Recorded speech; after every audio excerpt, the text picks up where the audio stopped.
နေစဉ်တရားတပုတ်နှစ်ပုတ်ကတော့နာတဲ့တယ်လို့ဦးဇင်းထင်ကိုယ်စရိုက်နဲ့ကိုက်ညီမဲ့ကိုနာလဲရရဲ့ကိုစိတ်ထဲမှာအယံရှင်းတဲ့အတိညာကိုတကယ်တိုးစေတဲ့နော်ဘုရားဟောဒေသနာတွေကိုဘာလို့သင်တော့နာယူသင်တယ်အဲ့ဒါပါတော့ကိုယ့်ရဲ့မှန်ကန်တဲ့အားကောင်းတဲ့အတွေးမှန်တွေရဖို့ဟုတ်လားအဲ့ဒါရမှဟိုဘက်ကိုဆက်ပြီးတော့သွားနိုင်ပါဟုတ်လားဒါကြောင့်ရှေးသူတော်ကောင်းကြီးတွေကနော်ဘယ်လိုအခြေအနေမျိုးပဲဖြစ်နေသူတို့ရဲ့အတွေးကအဲ့ဒီလွတ်မြောက်ရေးဘက်ကိုသူတို့ရှေ့ရှုကြတာတွေရှိတယ်အဲ့ဒါနဲ့ပတ်သက်ပြီးတော့ဦးဇင်းတို့နော်ဘာပြောချင်တယ်ဆိုတော့ဇာတကနိပတ်တော်မှာနော်နည်းနည်းလေးရေစရာလည်းကောင်းတယ်ဇတ်တော်လေးတစ်ပုဒ်ရှိတယ်နော်သူတိမဇတ်ဆိုတော့အဲ့ဒီဇတ်တော်မှာဘာပြောထားတော့ဆိုတော့ဦ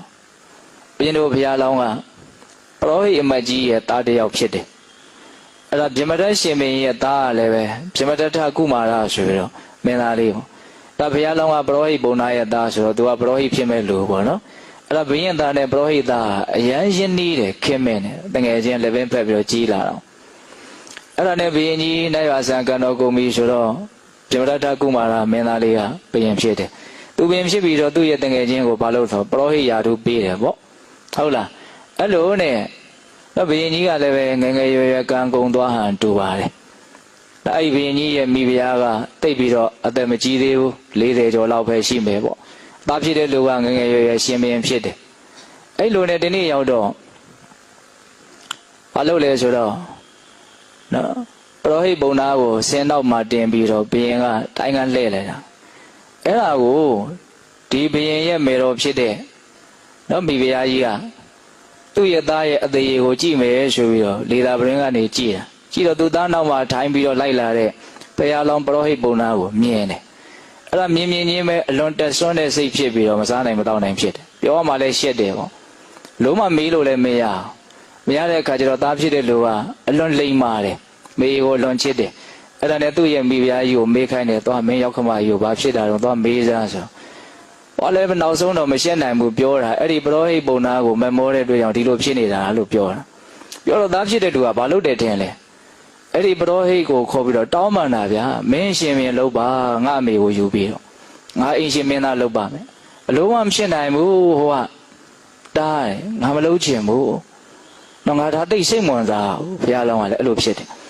ဒါပေမဲ့မင်းငါရဲ့အမေရဲ့အသက်ကိုပေးပါမင်းငါ့ကိုချစ်တယ်ဆိုလို့ရှိရင်အခုငါတောင်းပန်တာမင်းလက်ခံပါအဲ့ဒါနဲ့ဘလို့မှမရတဲ့အဆုံးမှာအဲ့ဒါဘုရားလောင်းကအရှင်မင်းလောက်ရတယ်ပေါ့အဲ့ဒီမိဘုရားကြီးဟူပြောရှင်မင်းလောက်ရတယ်ဒါမိဘုရားကြီးလည်းသူ့ကိုအလွန်ချစ်ပါတယ်အဲ့လိုနဲ့နေလာရင်းနဲ့အရွယ်ကနည်းနည်းကွာတဲ့ခါကျတော့နော်မိဘုရားကြီးကတိတ်လဲစိတ်မချဘူးအဲ့ဒါဘုရားလောင်းကလည်းပဲသူကအရွယ်သားငယ်တာအမြဲတမ်းသူ့ရဲ့စိတ်ကဒီတန်းစည်းစိမ်ထဲမှာတိတ်ပြီးတော့စိတ်မဝင်စားသူကဘာစိတ်ဝင်စားတော့ဆိုတော့နော်ဒီမြတ်တဲ့အကျင့်ကိုကျင့်သုံးပြီးတော့ဘဝကိုအဓိပ္ပာယ်ရှိရှိလေးလေးနက်နက်တွေးပြီးတော့သူအဲ့လိုတယောက်တည်းနေတဲ့အလေးအကျင့်ကသူ့မှာစွဲမြဲနေတယ်နော်တိတ်ပြီးတော့ရောနှောနေတာမရှိဘူးအဲ့ဒါကိုပဲမိဖုရားကြီးကနော်ဒီပရောဟိတ်ကငါ့ကိုတက်ကြီးလို့တိတ်မမြတ်နိုးတာနဲ့တူတယ်အဲ့တော့သူနဲ့အတူတူနေရအောင်ဆိုတော့သူကဘလို့ကြံတော့ဆိုတော့မိဖုရားကြီးကတနာတော့တနာစရာပဲတိလားဘလို့ကြံလဲဆိုတော့ဒီနေ့တော့အဲ့ဒီဘုရားလောင်းရဲ့ခေါင်းကဆပင်တွေကိုဖိပြီးရင်းနဲ့ဘာလုပ်လဲဆိုတော့ဘုရားလောင်းရဲ့ခေါင်းကဆပင်တစ်ပင်ကိုနှုတ်လိုက်တယ်နှုတ်ပြီးတော့အဲ့ဒီဆပင်ကိုဘေးပစ်ပြီးတော့သူ့ခေါင်းကဆပင်ပြူတစ်ပြူကိုနှုတ်လိုက်တယ်ဟုတ်လာ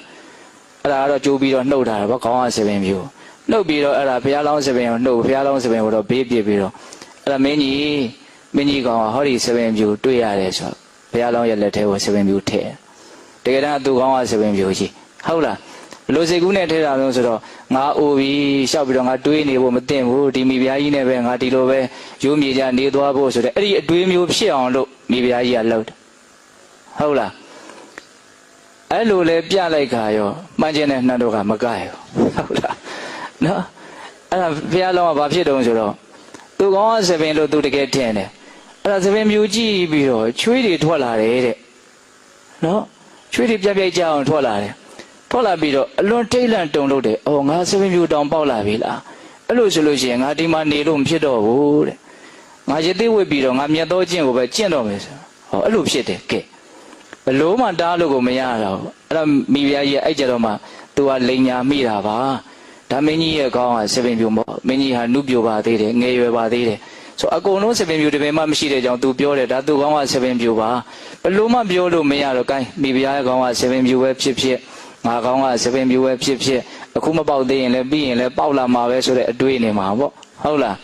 အဲ့ဒါနဲ့ဘုရားလောင်းကလုံးဝတားလို့မရတော့ဘူးအဲ့ဒါဒီနေ့စည်းစိမ်ကိုတငယ်ချင်းဖြစ်တဲ့ပရောဟိတ်ကိုပြန်အပ်ပြီးတော့ငိုရိုးနေကြတဲ့နန်းတော်ကြီးတစ်ခုလုံးကိုစွန့်လွတ်ပြီးတော့ခိမွန်တာဝင်ပြီးတော့ရသေးဝတ်ဒါကမြတ်စွာဘုရားကကိုတော်မြတ်ရဲ့မြတ်သောတောထွက်ခြင်းကိုကြီးမွမ်းကြတဲ့ယဟန်တွေကိုအကြောင်းပြုပြီးတော့ဒီဇတ်တော်လေးကိုဟောတာပါအဲ့တော့ဦးဇင်းကပြောနေတာကတော့အခြေအနေရရက်တွေကတော့ဒီထဲမှာမွေးလျော်ဖို့နေချိုင်ဖို့ပန်တီးကြတာပေါ့နော်ဒါပေမဲ့ယောနိတော်မနတိကာရအားကောင်းတဲ့အခါကျတော့အဲ့ဒီအခြေအနေကပဲတစ်ဖက်လူမျောလင်းတဲ့အနေအထားမျိုးဖြစ်မလာဘဲနဲ့တော့စန့်ကျင်ဘက်နော်တဘာဝကြတဲ့လှုပ်တင်လှုပ်ထိုက်တဲ့အလုပ်ကိုလုပ်ဖို့အတွက်တွန်းအားကြီးတစ်ခုဖြစ်မသွားဘူးလားဖြစ်သွားတယ်အဲ့ဒါပဲနော်အဲ့ဒါဘာတော့ဆိုတော့လူတယောက်ရဲ့အတွေးပေါ့သူဘလို့စဉ်းစားတာတော့ဟုတ်လားသူဘလို့စဉ်းစားတာတော့ဆိုတာကလည်းပဲသူငကိုယ်တုန်းကဘာတွေမှတ်သားဖို့ထားတာတော့ဆိုတာပေါ်မှာအများကြီးမူတည်ပြောရင်ကတရားတွေများများနာထားမှအတွေးကောင်းတွေများများထွက်မှာနော်